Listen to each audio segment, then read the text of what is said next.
noite a todas e todos. Meu nome é Raquel Amoroso, eu trabalho no Sesc Carmo, onde eu faço a programação de artes visuais, dança e cinema.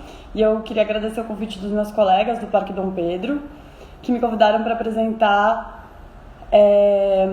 o Sesc em Casa hoje. E hoje a gente vai conversar com o Mundano, que é ativista, grafiteiro, paulistano, que pintou uma área de 800 metros quadrados, próximo ao mercado municipal, então perto da unidade do Parque Dom Pedro mesmo. E nessa pintura ele faz uma releitura da obra Operários, que é da artista modernista Tarsila do Amaral, é uma obra de 1933, e ele fez essa obra em janeiro desse ano. Então, o que desperta para mim a atenção da obra é que, na verdade, ela é uma memória, né, de mais um dos desastres ambientais que aconteceram no Brasil, que foi o rompimento da barragem em Brumadinho, cidade de Minas Gerais, onde atua a exploradora de minérios Vale. Foram 259 mortos e, além disso, teve a contaminação de recursos naturais, como terra, rios, lençóis freáticos. E essa contaminação ela foi bem além do impacto direto da cidade, né? Além dela devastar a vida de todas as pessoas da região. Então, é uma obra em memória mesmo a essa tragédia. Então, eu vou convidar o Mundano para participar dessa conversa e a gente vai falar um pouco sobre isso. Deixa eu só ver aqui. Vamos então, esperando por Mundano. E eu queria, enquanto ele conecta, eu queria dizer que no link dele, né, na página dele do Instagram, então @Mundano, vocês conseguem ver o doc que a gente fez, né, o webdoc, que é o primeiro episódio de uma série do Grafite Meu Vizinho. E olá, Tudo bem, boa noite. Raquel? Beleza, legal estar falando com você. Vamos nessa. Bora. Bom, eu queria começar abordando primeiro a escolha da referência, que você já fez algumas releituras, né, da obra dessa artista, e eu queria entender um pouco por que você escolhe, porque também tem um dos elementos que está sempre presente nas suas leituras, que são o megafone. Então, eu queria primeiro entender por que você escolhe a Tarsila como inspiração e a explicação desse megafone. Legal. Bom, primeiro, boa noite a você, Raquel, todos que estão aí. Agradeço também o Sesc Parque Dom Pedro. Foi muito feliz o convite, porque é muito próximo da unidade. E eu convido também, né? O vídeo a gente postou hoje, no meu perfil já deu 2.000 visualizações. Então, assim, depois, quem ainda não viu, assista o vídeo, que eu vou trazer mais detalhes, mas aqui a conversa vai muito mais longe, porque a gente tem 1 hora aí, né? Lá no vídeo, inclusive, eu mostro como é que rolou esse momento de escolher a obra. Porque, bom, como você falou, Raquel, eu já tinha feito uma releitura do Abapuru, né? E eu fiz o Abapuruopeba, né? Em referência ao rio Paraupeba, que é onde, na mina Córrego do Feijão, tem o rompimento da barragem, e mata o rio Paraupeba e destrói toda ali a cidade. E Abapuru é o homem que come gente, o significado, né? Então, e o Peba dá um significado, o homem que come. Então, assim, foi uma construção muito legal. Mas eu comecei a fazer releituras usando a lama de Brumadinho, inclusive. Já fiz do Leonardo da Vinci, da obra Mestiço, do Portinari e do Picasso, a Guernica. Aí eu não tinha nos planos Todas fazer... elas com lama, desculpa. Isso, todas elas com a lamas. Teve algumas que eu usei lama e um pouco de acrílica para dar um contraste de cores, né? E no webdoc, que todo mundo pode conferir, eu mostro o antes e depois, né? A original e a minha releitura. A Guernica foi a única que eu usei só lama, né? Eu fiz ela só com lama. Então, como eu estava nesse caminho de releituras, eu não pretendia repetir a Tarsila, apesar que eu tenho vários quadros, sou um grande fã da obra da Tarsila do Amaral. Mas foi quando, na minha segunda expedição a Brumadinho, né, que eu vou lá já num outro momento, que ela já estava esquecida, ninguém mais falava de Brumadinho, e coincidentemente eu chego no dia que está tendo um protesto na Câmara dos vereadores. Então foi ótimo, porque eu consegui sentir aquela energia de novo. E me deram fazer com outra releitura. E no vídeo eu explico lá, porque na obra de Operários, depois eu até pego lá, Você tem a operário, você tem a indústria em cima, né, que simboliza o capital, e os operários embaixo, com as vistas cansadas, né? E aí, nesse protesto, eles colocam os rostos das centenas de vítimas no chão e escreve Vale Assassino em cima. E juro, eu olhei aquilo, eu vi as cabecinhas e a indústria em cima, eu olhei ali operários. Então foi uma coisa muito forte para mim, porque eu falei, nossa, eu senti um chamado e falei, vou fazer, vou encarar. E ao contrário do Abapuru, se você for ver, Raquel, ela é uma obra um pouco mais simples de execução, porque ela tem traços mais simplificados. Já Operários tem todo um sombreamento, ela é muito mais complexa. Então, realmente foi um desafio fazer essa releitura e foi muito interessante, né? Uhum. Tem essa obra, né, ela é de uma fase da Tarsila que é muito mais crítica à brasilidade, assim, né? No começo ela teve um flerte mais de idealização sobre o que é o brasileiro, e ela começa a trabalhar umas representações sobre o brasileiro em algumas obras que é do período que chamam de pau-brasil, mas depois ela entra nessa fase um pouco mais crítica, né, que é dos operários, de 1930, 32, e aí essa obra de 33. E aí ela representa, ela tem uma questão muito racial, né, ela representa vários tipos de pessoas nessa obra. Então, tem uma muçulmana no final, assim, na base, tem pessoas negras, tem pessoas brancas, tem pessoas com traços mais europeus. Enfim, ela traz muitos tipos distintos, né? E aí eu achei que isso, para mim, fica muito curioso quando você reproduz essa obra, trazendo essa diversidade racial perto do Mercadão, né, da cidade de São Paulo, que é um lugar onde circula muita gente de todas as classes sociais, de todos os tipos, de vários lugares do Brasil. É um lugar onde é um ponto de encontro, assim. Então, queria saber um pouco também da escolha do lugar, como foi fazer essa pintura. E você também comenta no documentário que a lama tóxica, você conseguiu mais de 15 tons com essa lama. E aí eu queria entender um pouco a influência da relação das cores, que é uma das coisas que chamou também muita atenção no trabalho da Tarsila, que é formato e cores.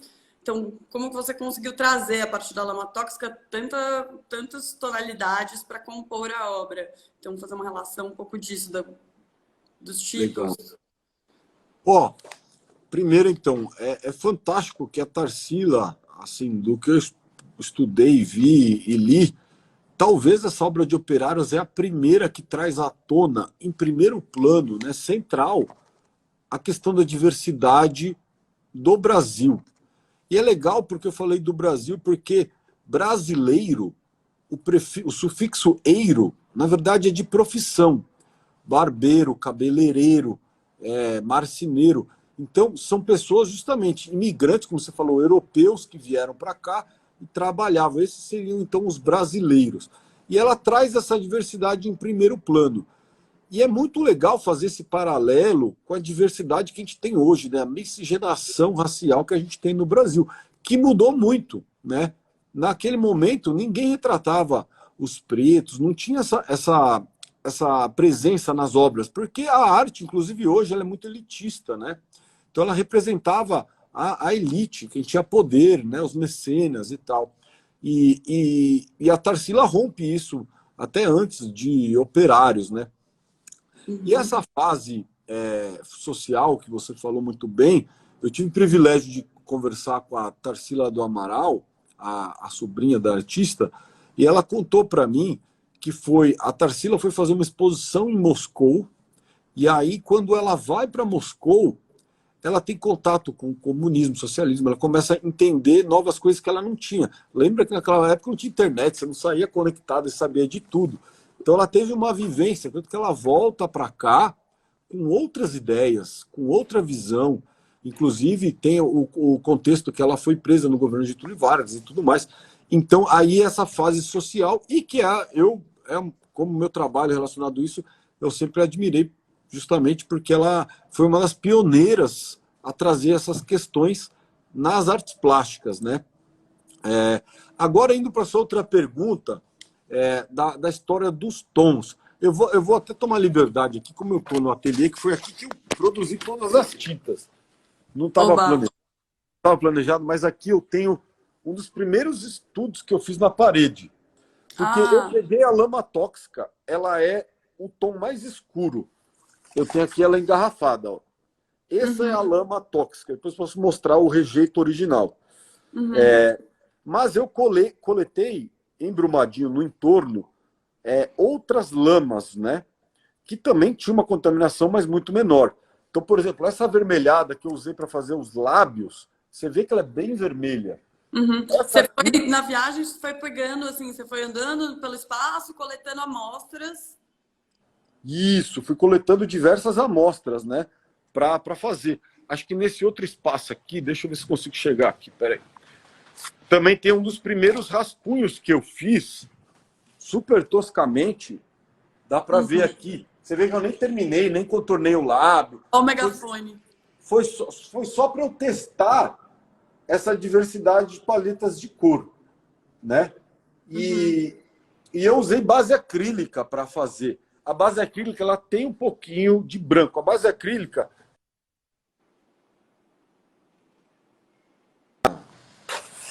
na tinta, aquelas máquinas de tinta que vai aos corantes, para você fazer a tinta com o pigmento. Então foi daí que surge. Peraí, só vou tentar pegar aqui um. Aqui, nossa, agora eu vou conseguir mostrar melhor. Então, aqui da obra original. E que ela já tem uma diversidade tonal muito grande, né? Mas exato, faz muitos tipos, né? Eu fui misturando elas e criando. Aí eu fiz uma paleta de cores e eu ainda tenho algumas das cores aqui engarrafadas. Deixa eu ver se eu consigo mostrar aqui. E que eu ainda uso nas obras. Eu estou usando. Inclusive aqui, não quero fugir da coisa, mas essa obra, releitura do Edward Munch, do Grito, que eu fiz durante a pandemia, todo esse marrom aqui, isso aqui é tudo feito com a lama.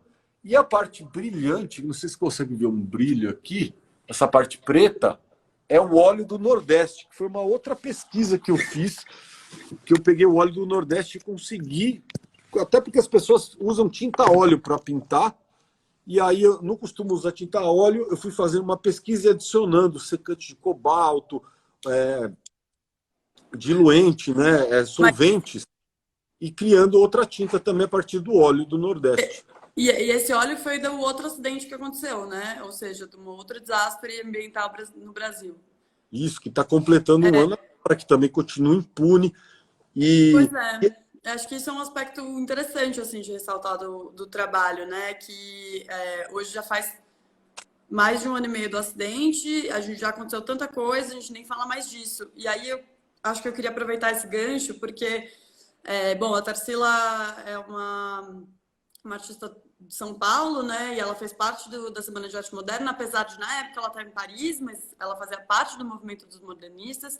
E o movimento de arte moderna, ele foi muito forte em São Paulo e ele pensava não só nas artes, como artes plásticas, literatura e música, mas também se engajava numa luta por uma cidade, por um desejo de progresso e tal. E quando a gente olha isso hoje, né, com distanciamento, aliás, em 2022 vai fazer 100 anos do movimento, né, dessa Semana de Arte Moderna, quando a gente olha para trás, a gente vê que é uma tendência, que é um movimento muito elitista, né? Que é uma coisa trazida também da Europa, muitos deles estavam circulando pela Europa, mas que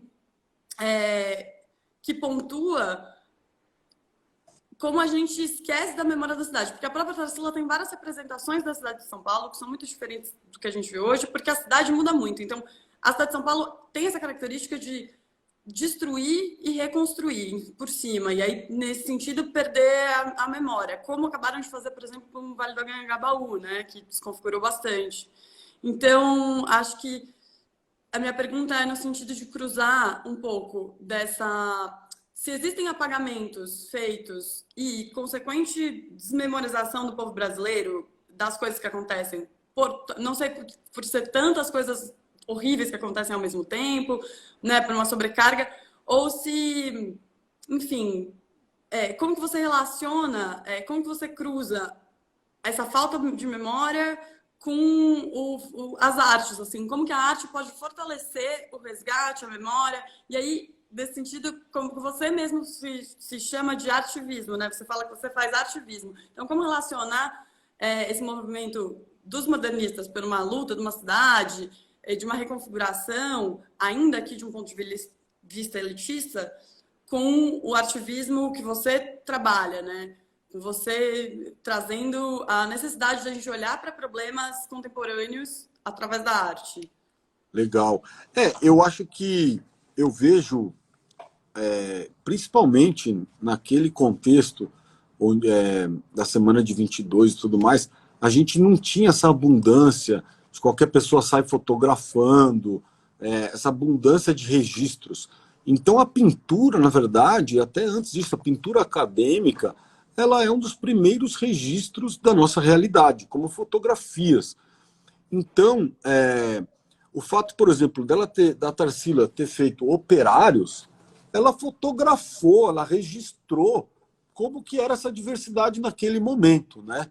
Então, quando eu faço a releitura, e você comentou lá da história de estar perto do Mercadão e tal, eu fiz uma fotografia de como era o entorno naquele momento, né?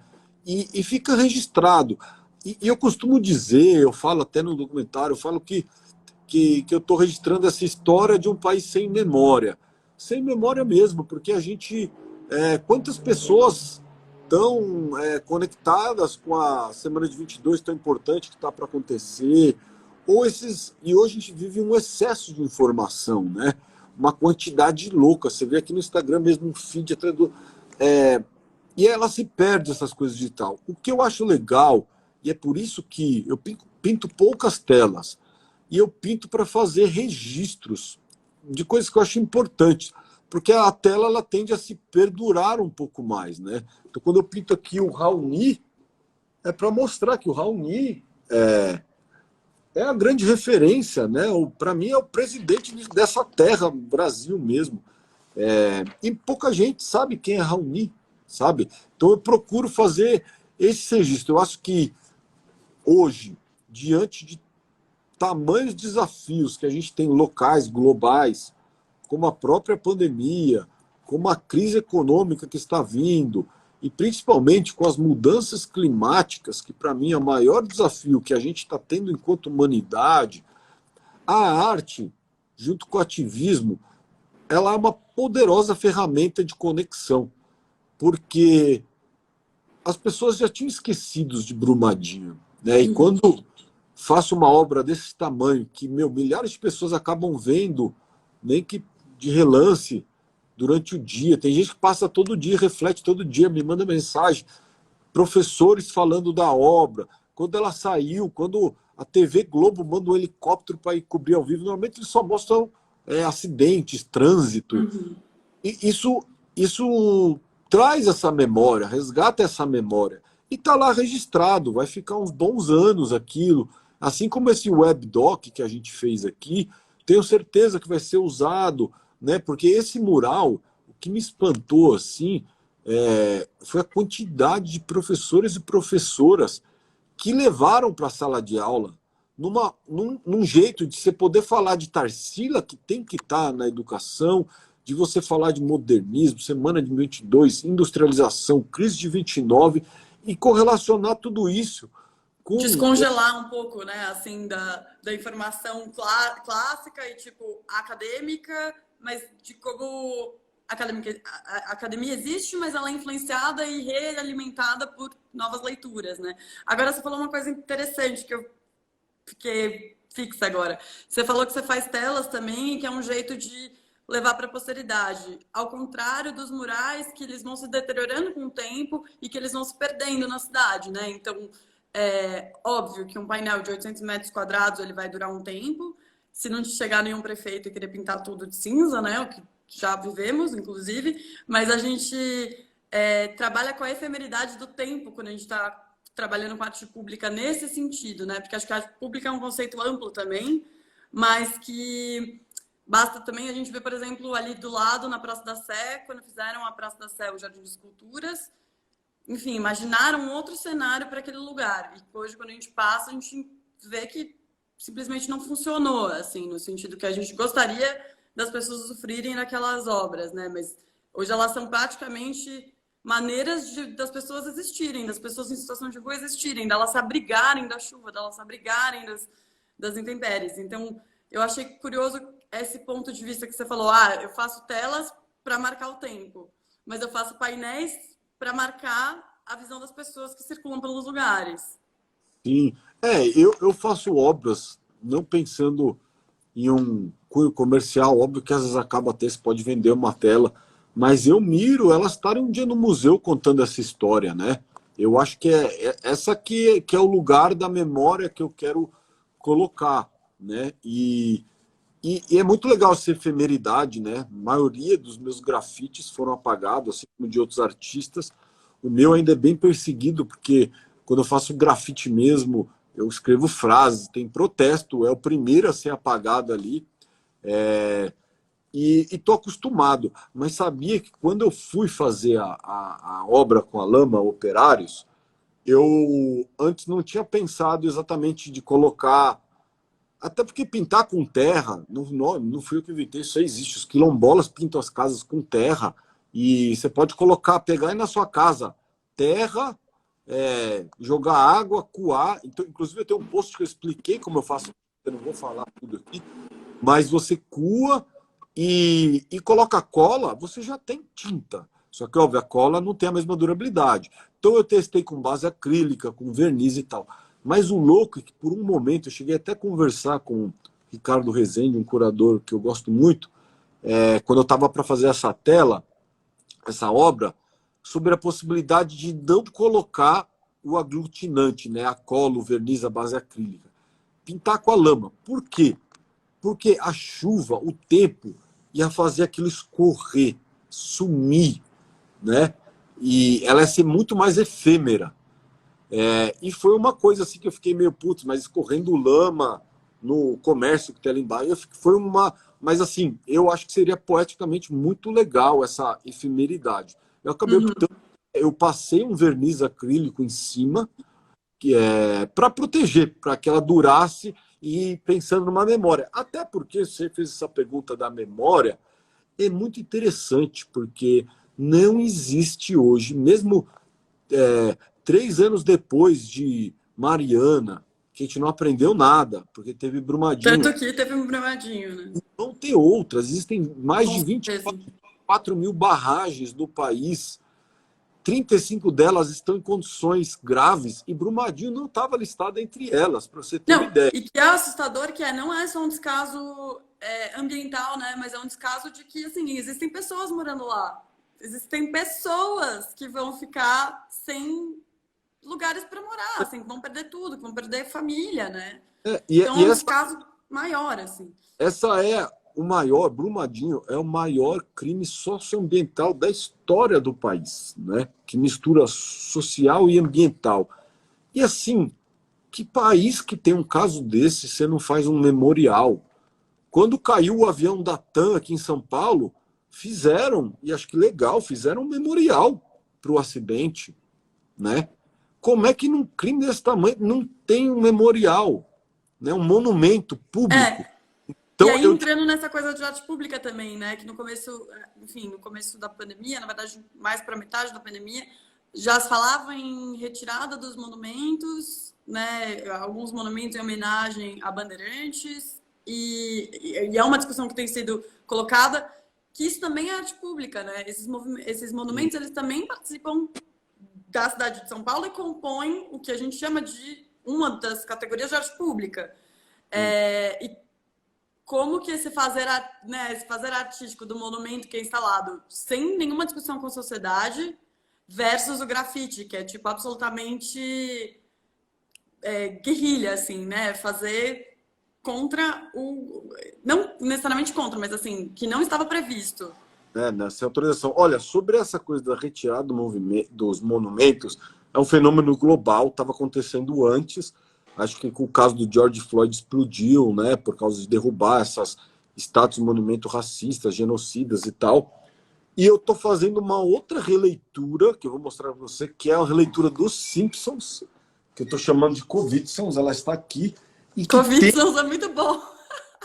e você consegue ver, não sei se dá para ver legal, tem um monumento, que é um episódio dos Simpsons que eles derrubam a cabeça do, vamos dizer, do líder, né, do presidente. Então eu fiz ela aqui, até com umas tintas, como jogaram no Borba Gato, tem até já um senhorzinho puxando para derrubar a cabeça. E eu usei, inclusive, peraí, que eu tenho que ver espelhado. Eu usei, inclusive, lama de Brumadinho aqui, ó, na parte das cruzes. Isso é uma tela? Cara, isso é um pôster aqui, ó. É que eu não tô conseguindo ver. Aqui você tá vendo o cemitério? Eu fiz com a lama, 2 tons de lama. Isso aqui, na verdade, é um pôster que um catador me deu. Tanto que ele tá até danificado aqui, tá vendo? Ele era um pôster de vidro e o catador me deu. E aí eu tenho vários quadros aqui, né?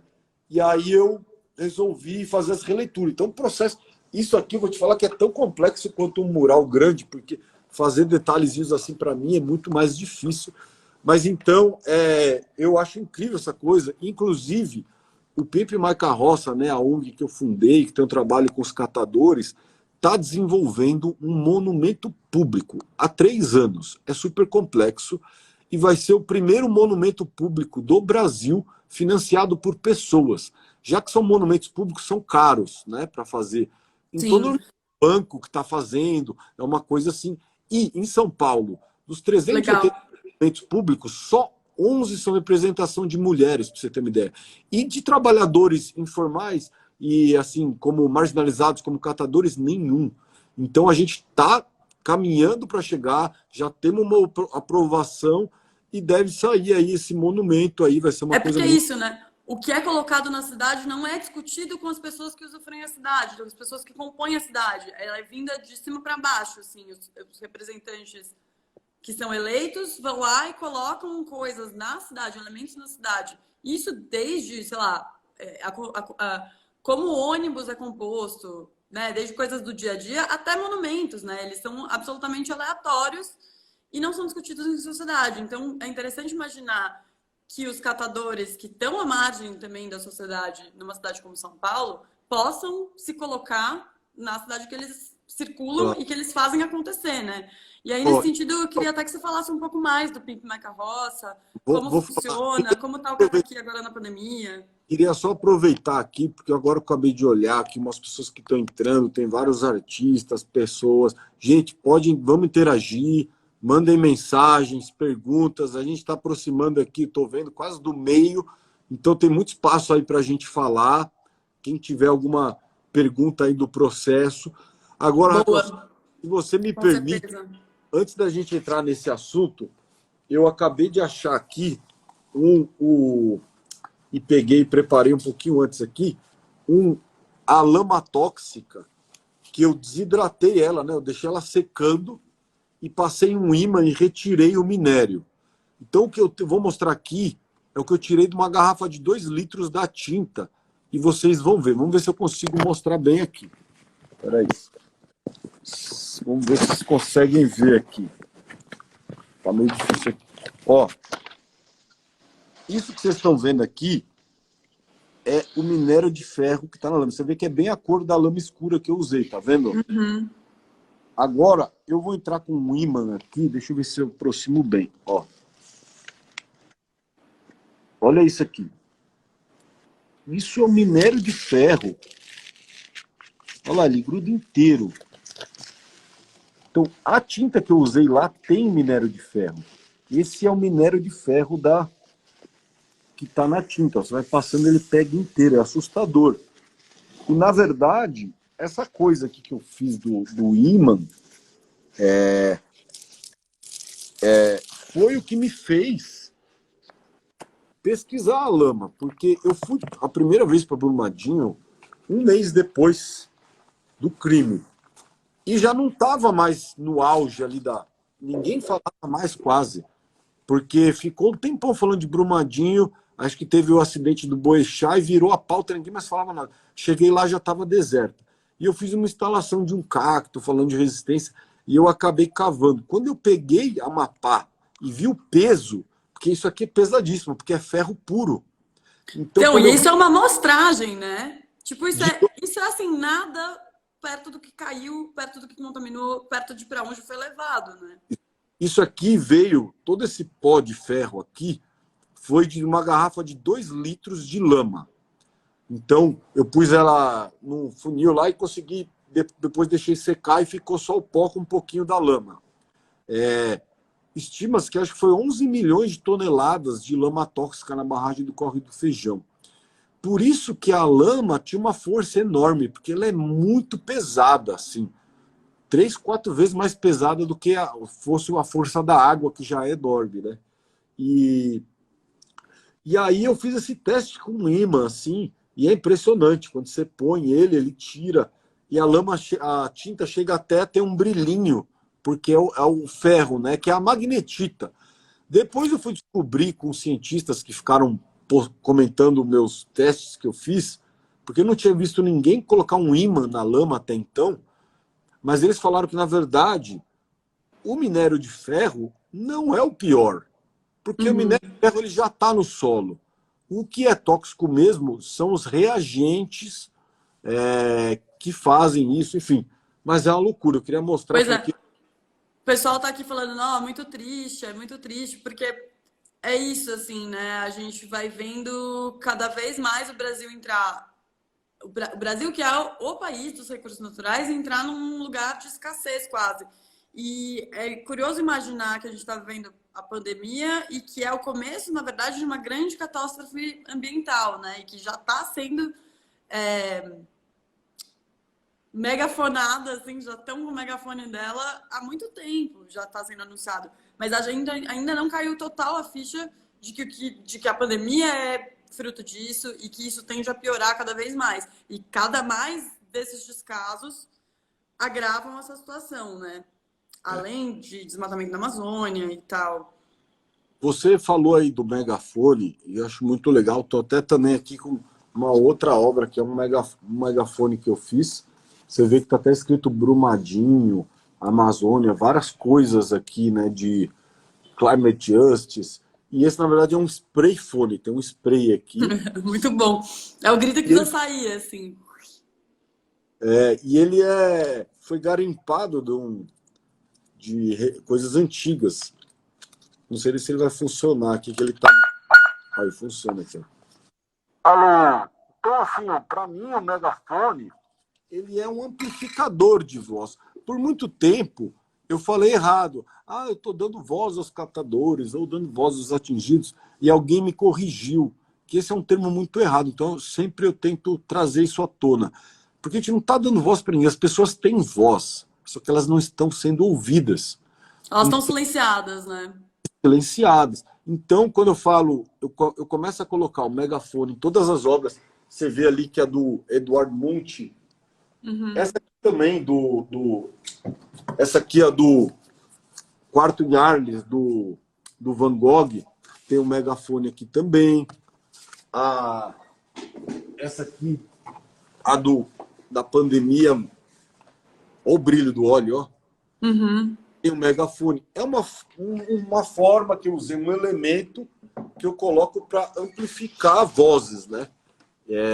E está sempre presente nas minhas obras e tentando amplificar. Então, o que eu fiz no Operários de Brumadinho foi amplificar vozes dos atingidos por barragens, que, na verdade, existe até o MAB, Movimento dos Atingidos por Barragens, porque é uma coisa cíclica, acontece e, gente, vai acontecer de novo, né? E que é essa mesma coisa também que remete à ideia da Tarsila quando ela representa os operários, né? De, tipo, oferecer visibilidade à diversidade de pessoas, né? Oferecer visibilidade aos trabalhadores que estão ali escondidos e que fazem os produtos que consumimos todos os dias, né?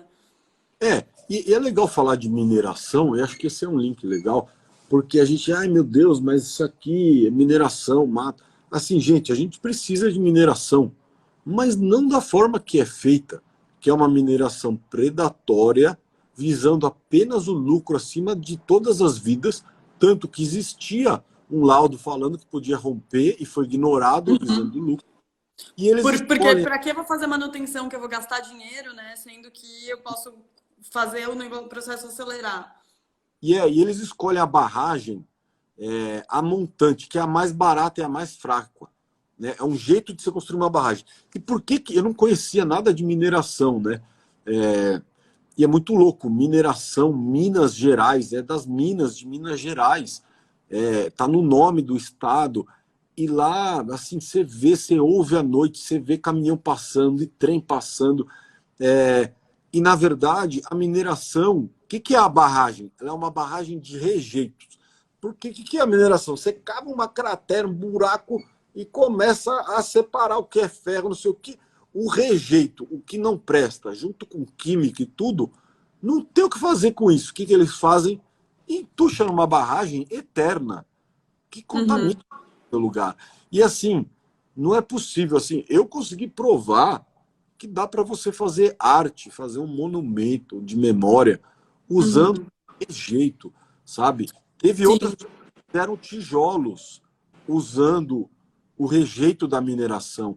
Não é possível que a gente não pode criar uma forma de usar isso. E assim, não vamos ser hipócritas. Eu estou sentado aqui, talvez no meu celular tem minérios, tem metal. Com certeza, a gente consome e a gente nem sabe o que a gente consome, Falar, né? não sei o quê. Então assim, só que não é esse custo. E aí eu vou fazer agora um link que eu fui perceber depois. Os catadores de materiais recicláveis, o qual eu dedico esse ativismo meu há 13 anos com os catadores, eles estão o quê? Eles pegam o material reciclável e vendem no ferro velho. Olha o nome, ferro velho.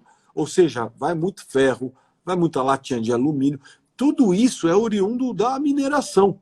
Então, quando eles lotam num ferro velho, em 2 dias, uma caçamba de toneladas de ferro, isso são toneladas de ferro que vão voltar para a economia circular. Ou seja, vão deixar de ser minerado. Ou seja, esses catadores deveriam receber um crédito ambiental. Com certeza. Eles fazem grande parte da reciclagem que o Estado deveria fazer e não faz, né? Ou do incentivo à reciclagem que não deveria fazer. E aí, rolaram 2 perguntas. Uma que, na verdade, você já falou sobre isso, então, talvez, que é se essa tinta lama ela precisa de um fixador ou não, depois que passa. E você falou que você usou um verniz, você até pensou em deixar escorrer, mas que você acabou usando um verniz. Então, no fim, sim, precisa de um fixador, né? Essa é a primeira pergunta. Sim, ó, respondendo rapidinho, precisa. Basicamente, você pode pegar ou terra em pó, peneirar e pegar só a parte fininha. E se você colocar cola aí na sua casa, você consegue fazer vários tons. E, dá para fazer desde uma terra roxa, preta, amarela, marrom, vermelha, infinitos tons, e misturar você vai ter tantos outros. Você também pode peneirar ela líquida, que foi o que eu utilizei. E aí eu não sabia as receitas que eu vi na internet, você pode pesquisar, as pessoas põem cola normalmente. E aí eu que pensei em usar verniz e essa base acrílica, aí eu fiz vários testes para ver qual tinha melhor aderência, melhor cobertura. E a lama tóxica mais pura é a mais forte. Ela tem um poder de cobertura que você passa e fica lisinho. Assim. Já as outras terras que eu utilizei, elas são mais transparentes. Tem um post meu antigo lá que eu tenho a receita, explico tudo, o processo. Quem tiver interesse, vai lá. Aí eu queria já entrar também num outro momento da conversa, a gente está com 20 minutinhos, que uma pessoa pergunta sobre o monumento que você comentou, se o monumento é sobre os catadores ou se tem a ajuda dos catadores como colaboradores de imaginar esse monumento, enfim, falar um pouco mais sobre o que é. Sim, esse monumento é uma ideia super antiga. Na verdade, ele ressurge em vários momentos, porque não é uma coisa trivial de fazer, né? Ele é para ser permanente, ele vira propriedade da cidade, que tem que, inclusive, fazer a manutenção, e é por isso que eles não querem mais monumentos públicos, porque é caro manter e tal. Então ele surge para homenagear, até o nome dele é Heróis Invisíveis. Ele já foi idealizado, criado de várias formas. Ele teve algumas propostas vetadas, por quê? Não porque a gente não tem a legitimidade de fazer um monumento para categoria, que isso eles aprovaram e é o mais difícil. E eu digo, e é até importante que eles vetem, porque senão qualquer pessoa com dinheiro ia fazer um monumento público, sei lá, Que nem o cara das bandeiras, né? Você viu essa história? Um advogado que queria colocar a bandeira do Brasil em todos os viadutos da cidade, saiu colocando. Assim, vou dar um exemplo. Eu sou de São Paulo, por exemplo. Já teria 30 estátuas, monumentos do João Dória, do Bolsonaro, sei lá. Qualquer pessoa ia sair fazendo. E assim, ele é um herói, ele tem que estar lá, enfim. Precisamos de mais monumentos de homens brancos, que todos são homens brancos poderosos. Então, que conta uma história, né? É assim, que narrativa a gente quer contar. Aí, por muito tempo, foi os bandeirantes, os homens brancos, os colonizadores. Isso. E aí, assim, tem um processo que eu não conhecia, porque você não pode mais fazer bustos, né? Esses rostos, que é a maioria dos monumentos. E eles não querem mais monumentos que você tem que olhar assim, né? Eles querem monumentos que você... assim, faz todo sentido. E a gente teve alguns vetados, a gente não tem o recurso, a gente fez crowdfunding e tal. E ele não pode ser figurativo, então teve todo o modelo que eles têm assim como monumento é o monumento do Ayrton Senna, que ele é meio que uma coisa distorcida que remete à velocidade, ao carro, ao capacete, mas não é a cara do Ayrton Senna. Sim. Então a gente está construindo, a gente já teve momentos de levar para catadores, ver o que achavam. A gente ia fazer primeiro com ferro coletado por catadores. Agora a gente está indo por um outro caminho. Em breve, o Pipe My Carroça vai trazer, vai ter a participação de catadores no processo e talvez até da sociedade civil, que a gente está querendo usar aí rejeitos plásticos e tal, criando tijolos ecológicos, e aí cada um vai poder deixar um pedacinho, enfim. Vamos deixar para um outro papo, que essa história do monumento é o projeto antigo. Por quê? Teve o lance do assassinato do catador Ricardo, que a gente quis eternizar, porque eu fiz uma ghost carroça, assim como faz. Eu fosse assim, a carroça dele de branco, aí foi removida. Falei, precisamos fazer um monumento. Enfim, foram vários momentos, e agora, com essa queda de monumentos, eu justamente falo, é a hora da gente fazer, e estamos retomando para ver se sai.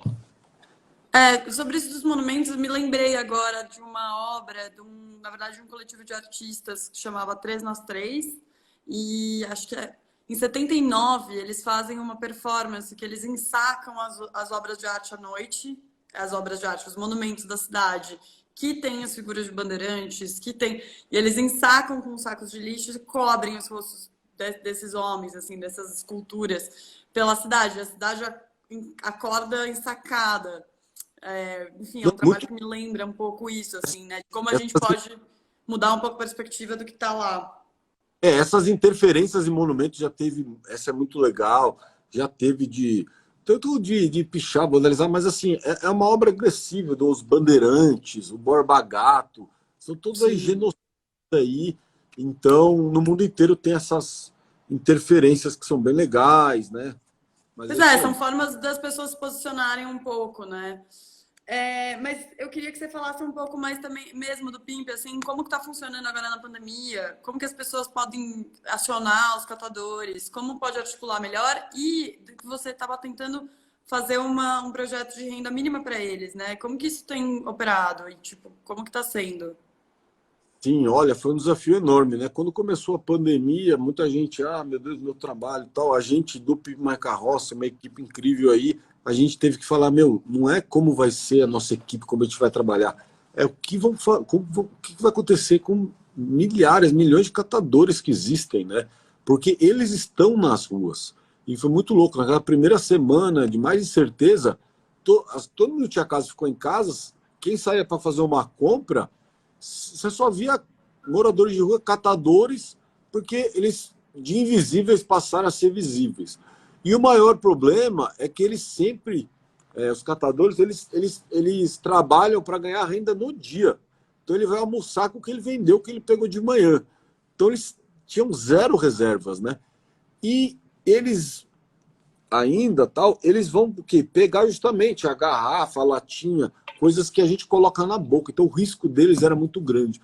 Por isso que o Pipe My Carroça lança, antes até do governo federal, o projeto Renda Mínima para os catadores, né? E a gente fez um crowdfunding, arrecadamos mais de 300 mil reais com doação de 2.000 pessoas e obras de artistas, inclusive artistas que estão aqui, doaram obras e tal. e as pessoas doaram. E Depois, já fechou já fechou a doação, já fechou encerrou. esse crowdfunding, mas depois, com doações de empresas, fundos, coisas que a gente foi, aí fizemos uma captação, a gente levantou mais de 1,5 milhão de reais e está distribuindo ainda para cerca de 2.100, 2.200 catadores, ainda está num processo. A gente teve voluntários, mais de 20 voluntários, ligando para os catadores que estavam no app. Porque eles se cadastram no aplicativo que é o Cataqui. Isso. Depois eu explico melhor o Cataqui, mas assim, a gente tem o registro no Cataqui, como você falou, Raquel, e aí a gente falou, a gente vai ajudar os catadores que estão no nosso app, não dá para a gente, com renda mínima. Então, a ajuda inicial foi de R$ 600, foi um cartão de crédito para 189 cidades, e agora que a gente está fechando o número e está rolando ainda pagamento, está nos últimos lotes, a gente vai equalizar e deve ficar próximo de 800, aí depende do número de catadores. Então, assim, a gente levou cartões de crédito para 189 cidades, da minha última atualização, porque eu nem estou nessa frente agora ali no PIMP. E, paralelo a isso, a gente também fez coisas muito legais. O próprio kit de água e sabão. Eu tenho até um aqui. Incrível, assim, né? Porque é isso, essas pessoas foram absolutamente esquecidas, né? No meio, assim, a pandemia fecha tudo, ok, mas as pessoas que precisam disso, que já tinham dificuldade em manter na renda, enfim, é incrível isso, né? E não tinha álcool gel naquela época do começo, nem se usava máscara. E 3 dias depois de declarado pandemia globalmente, eu criei, e junto com o PIMP, a gente fez esse mutirão online de kits de água e sabão, né? Uma garrafa de água e uma de sabão com detergente, furinho na tampa, dá um nó, e isso fizeram mais de 5 mil, 10 mil kits aí pelo país, foi até na África do Sul, na Colômbia. Então, assim, criar maneiras, a gente sempre está tentando. Também entregamos cesta básica, eu estou até aqui, quinta-feira vai chegar mais 1.000 cestas básicas aqui no Galpão, então a gente está entregaram 18 mil refeições, e também outras ações aí pelo país. Então, assim, é muito louco imaginar que a iniciativa ela vem assim de um coletivo da sociedade civil, né, e não da base governamental, assim, né? Isso é uma coisa que tem me chamado a atenção bastante durante a pandemia, é a falta de noção e de pensamento articulado em relação à coletividade, assim, de uma maneira geral. Mas que alguns pequenos grupos conseguem articular isso e que sempre vem da sociedade civil e não do governo. É verdade, eu acho que o que você falou total sentido. Se você for ver, a pandemia mostrou o que são efetivamente serviços essenciais para as vidas, né? Ou a importância de ONGs, né? O fato de a gente ter uma ONG estruturada, a gente conseguiu dar uma resposta em 3 dias, com kits e máscara, doações de milhares de máscaras, refeições, enfim, mobilizar toda essa estrutura. E que o poder público ainda nem conseguiu dar um EPI para catadora ainda, ou coisa e tal. Mas, assim, hoje ainda encontros fechados, cooperativas, a gente nem está estimulando muito a reciclagem. Infelizmente, a gente gostaria, as pessoas estão, a maioria em suas casas, e estão aprendendo a conviver melhor com os resíduos que produzem, poderiam separar com mais qualidade, receber o catador, né? Só que a gente não está estimulando porque a gente ainda está vivendo, está tendo 1.000 mortes por dia. Então, assim, a pandemia não acabou, a gente tem medo de estimular porque a gente não consegue garantir. Mas só para resumir aqui, o Cataqui, como você falou, Raquel, é um aplicativo que é uma alternativa à reciclagem. Por quê? Porque 87% da população brasileira não tem acesso a um programa de reciclagem na sua cidade. E não quer dizer nem que ele funcione... Nem tratamento de esgoto tem, né? Por exemplo, São Paulo tem, mas não quer dizer que tem na sua casa, mas só para você ter ideia da quantidade que não tem. E tem catadores em boa parte, quase todo o país, tanto que a gente recicla 98% das latinhas por causa dos catadores. Bom, então a gente juntou os catadores que precisam que às vezes ficam pegando na sorte, com pessoas que querem reciclar e não têm acesso. Então, se você quer reciclar, você baixa o Cataqui e vai encontrar o catador mais próximo de você. Ele está em mais de 180 cidades. Tem cidade que você vai entrar e não vai ter. A gente convida as pessoas a continuar a expandir, cadastrar e tudo mais. O aplicativo cresceu a renda de catadores e, no fim, serviu desse banco de dados para a gente poder dar esse apoio aí. Pois é, não, é incrível, assim, ver essa articulação. E é interessante pensar que a gente saiu de uma artista modernista, né? Falou um pouco sobre isso, e agora a gente está chegando numa coisa muito objetiva e prática, mas que, para mim, está muito ligado mesmo, né? Que é aquela coisa que a gente está falando, como a arte ela pode trazer os olhares para além, assim, expandir. E pensar nisso, assim, como o Brasil ele está tentando entender, porque o que você falou sobre a reciclagem de latinhas é bem impressionante, né? Que a gente só recicla porque tem os catadores e não porque tem uma conscientização. E é muito comum, por exemplo, quando tem festa na rua, as pessoas falam, vamos deixar aqui porque as pessoas vão passar pegando, vai ser rápido e vai ser bom para todos, assim. Então, a coletividade pensa assim, vou deixar aqui que vão passar pegando, enfim. É louco pensar isso, como a sociedade vai se organizando a partir das falhas, né? Sim, e é isso aí. E aí só falo, você deu exemplo da latinha, se você estivesse tomando, sei lá, uma cerveja numa long neck, já não ia acontecer isso, porque o vidro não tem valor. Então eu sempre estimulo a usar latinha. Mas, ó, estamos chegando aí nos 10 minutos finais. É isso que eu ia falar. Eu queria só, antes de não esquecer aí, vocês que estão acompanhando ainda aí, ou assistindo, não deixem de ver esse webdoc que eu fiz aí a convite do Sesc do Parque Dom Pedro, que é muito legal, conto com imagens, a pintura, o processo. Eu fiz ele junto com a Cine Delia, que é o diretor André Delia, que é, para mim, o mais renomado diretor de cinema socioambiental do país, que inclusive tem outros filmes sobre mineração, sobre a água, sobre Belo Monte, e foi comigo lá para Brumadinho, ter essa vivência e tal.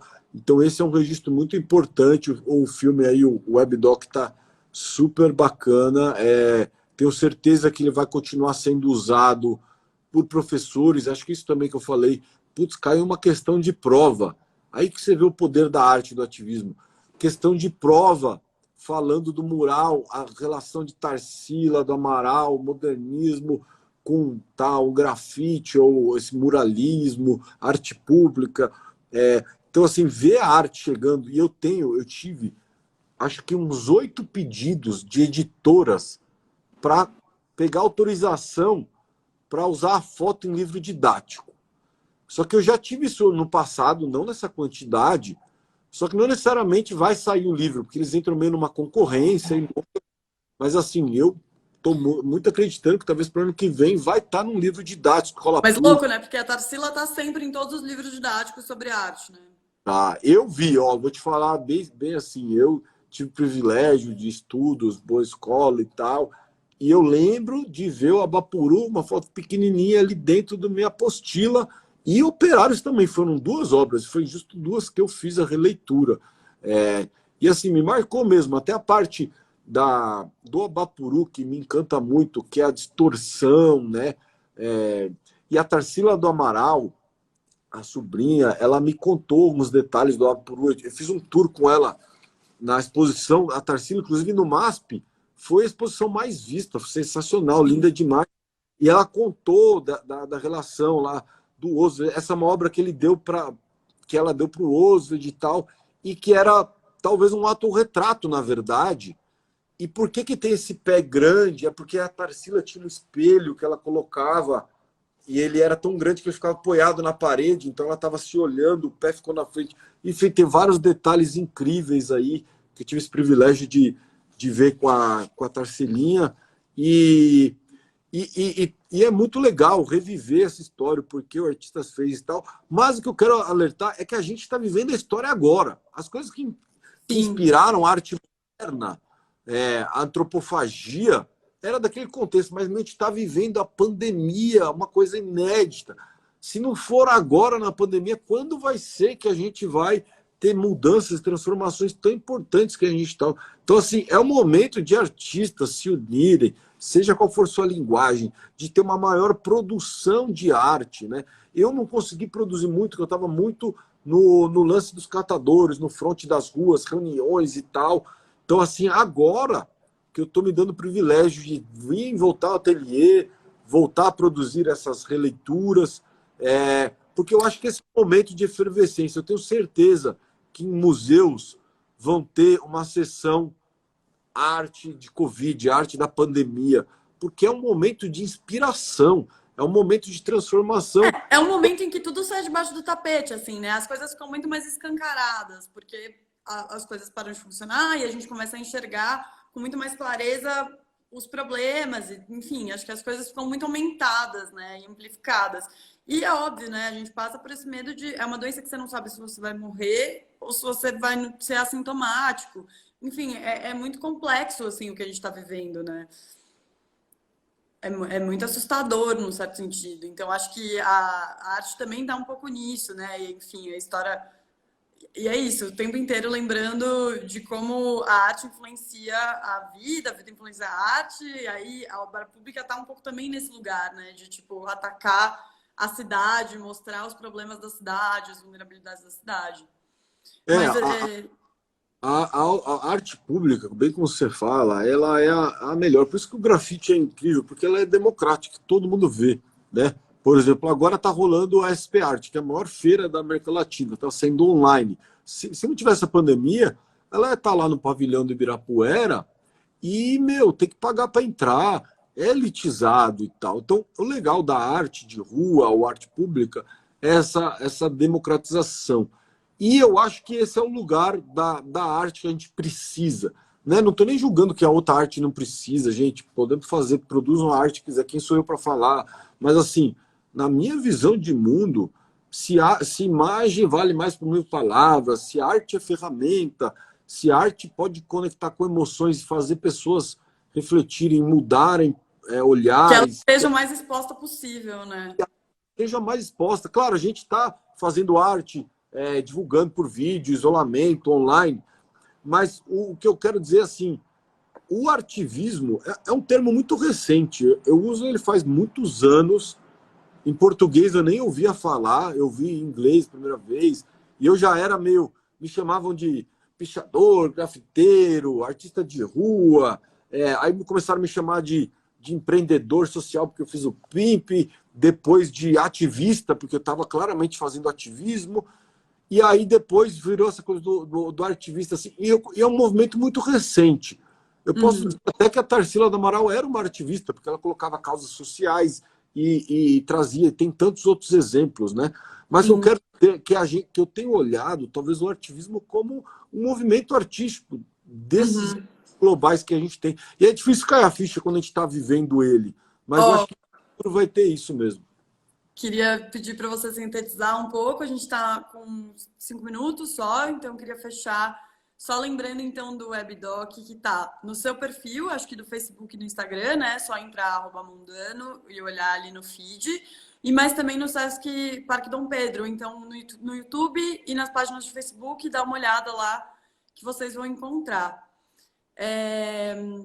Quer falar mais alguma coisa para fechar, antes dos recados finais? Queria que você também falasse o nome das pessoas que pintaram com você o muro. Sim, eu marquei lá o Súbito, André Firmiano, Felipe Terceira Visão, o Risca Vicia, o Elinho, e precisei dessa ajuda, né? Ninguém faz nada sozinho, foi o Everaldo me ajudou com a tinta, o Tony a fazer também, e é um processo coletivo e de aprendizado. O que eu queria dizer também é que, gente, hoje faz 1 ano e 7 meses do maior crime ambiental da nossa história, socioambiental da nossa história. A gente está lançando esse vídeo justamente para fazer esse registro, para ajudar também escolas a poderem trazer essa pauta, já que era uma demanda muito... Vou te interromper, porque aqui, na verdade, eu acho que eu errei o tempo. O Instagram acabou de me aparecer 1 minuto. Então, sintetizar para eu fechar aqui também, desculpa. Não, imagina. Queria agradecer você, todo mundo que ficou na sintonia. Assistam o WebDoc. Sim, assistam o WebDoc, deem uma olhada, lembrem sempre disso. Eu queria agradecer muito pela conversa, queria agradecer a todo mundo que ficou aqui com a gente. Queria falar para dar uma olhada na programação do Sesc Parque Dom Pedro, a gente vai fazer um Cine Drive-In. Começa agora com Bacurau, então dá uma olhada lá para ver como consegue os ingressos na portal do Sesc. E é isso, gente. Obrigada. Obrigadão. Obrigado, Raquel. Se cuida aí, vocês também em casa. A pandemia não acabou ainda, hein? E Exato, vamos bom recado. registrando nossa história deste país sem memória. É isso. Boa noite, gente. Obrigada. Boa noite.